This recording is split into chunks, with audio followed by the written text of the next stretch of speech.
Hello guys, welcome to Aimo kitchen. இன்னைக்கு வந்து இந்த கிழங்குல தான் நம்ம வந்து காரக்குழம்பு செய்ய போகிறோம்.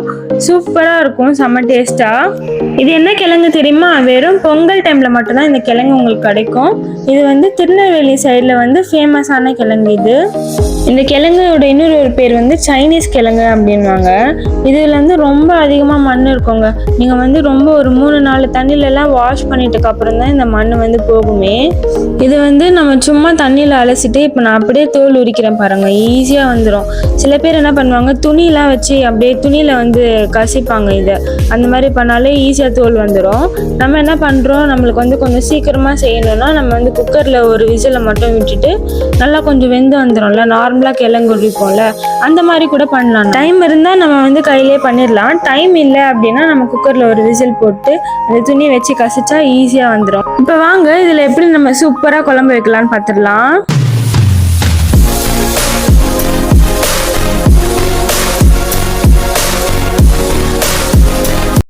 இதில் நான் வந்து குக்கரில் எப்படி வைக்கிறதுன்னு கூட உங்களுக்கு காட்டிடுறேன். குக்கரில் நல்லா தண்ணி வந்து கொதிச்சு வரும் இல்லையா, அந்த மாதிரி டைமில் நம்ம இந்த கிழங்கு எல்லாத்தையுமே சேர்த்துட்டு நல்லா கொதிச்சு வர்றதுக்கு நம்ம விட்டுடலாம். நல்லா கொதிச்சு வந்துடுச்சு. இப்போ வந்து நம்ம ஒரே ஒரு விசில் மட்டும் க்ளோஸ் பண்ணிவிட்டு ஒரு விசில் மட்டும் விட்டுடலாம். இப்போ இது ஒரு விசில் ஆறதுக்கு வரைக்கும் நம்ம வந்து அப்படியே விட்டுடலாம். வாங்க இப்போ நம்ம குழம்பு செய்கிறதுக்கு நான் வந்து மண் சட்டி தான் எடுத்திருக்கேன். அதில் வந்து நல்லெண்ணெய் வந்து ஊற்றிக்கலாம். அப்புறம் அது கூடவே கடுகு போட்டுக்கலாம். கடுகு நல்லா பொரிஞ்சு வர வரைக்கும் நம்ம விட்டுடலாம். அப்புறம் அந்த அரிசி, சீரகம், வெந்தயம் இதெல்லாம் நம்ம ட்ரையாக ரோஸ்ட் பண்ணி வச்சுருந்தோம், அதையும் நல்லா சேர்த்துக்கிட்டு அப்புறம் கூடவே வந்து பூண்டையும் நம்ம சேர்த்து நல்லா கலர் மாறி வர வரைக்கும் நம்ம வதக்கி விட்டுடலாம். ரொம்ப கலர் மாற வேண்டாம், சும்மா லேசாக கலர் மாறினா போதும். இப்போ நம்ம வெட்டி வச்சுருக்க ஒரு 15லேருந்து ஒரு 20 வெங்காயம் இருக்குது, சின்ன வெங்காயம். அதையும் வந்து நம்ம இதில் சேர்த்துட்டு கல்லுப்பு போட்டு நல்லா வதக்கி விட்டுடலாம். நான் வந்து தேவையான உப்பு நல்லா வதங்கி வர்றதுக்காக வந்து இதில் போட்டிருக்கேன். நீங்களும் உங்களுக்கு அளவு பார்த்து நீங்கள் சேர்த்துக்கோங்க. இந்த திருநெல்வேலி ஸ்பெஷல் இந்த சிறுகிழங்கு வந்து வேற ஒரு பேர் இருக்குது, இதுக்கு கூர்க்கன் கிழங்குன்னு கூட சொல்லுவாங்க. இதோட இலைலாம் பார்த்தீங்கன்னா கற்பூரவள்ளி இலை இருக்கு இல்லையா, அந்த இலை மாதிரியே இருக்கும் அப்படியே.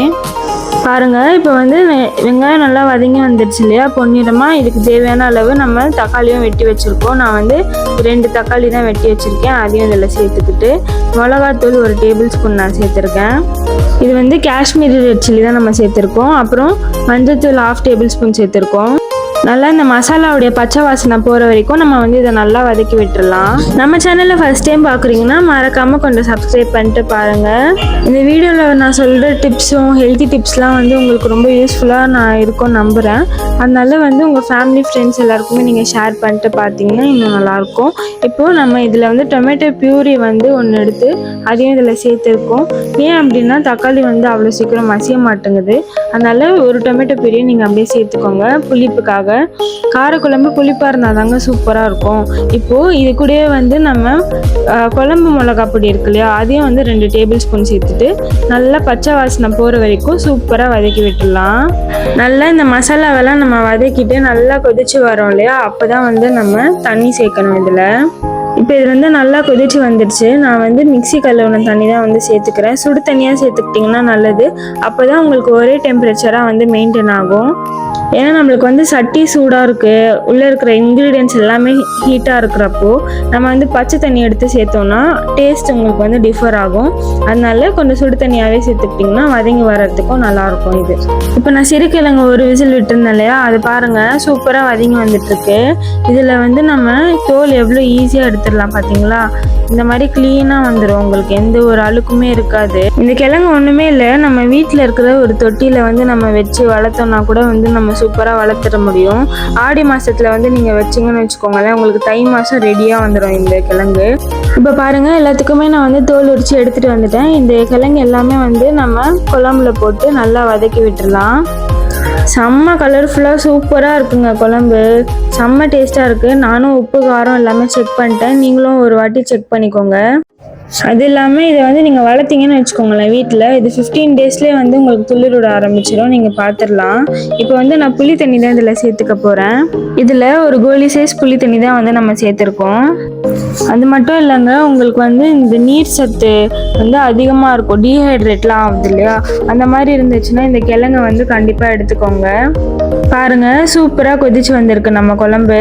இந்த குழம்போட டேஸ்ட்டை வந்து இன்னும் கொஞ்சம் கூட்டுறதுக்காக நீங்கள் ஸ்கிப் பண்ணாமல் பார்த்தீங்கன்னா ஒரு டிப்ஸ் நான் சொல்லுவேன். இதுதான் அது. இது வந்து வெந்தயத்தை வந்து நம்ம ட்ரை ரோஸ்ட் பண்ணி பவுடர் பண்ணி வச்சுருக்கோம்.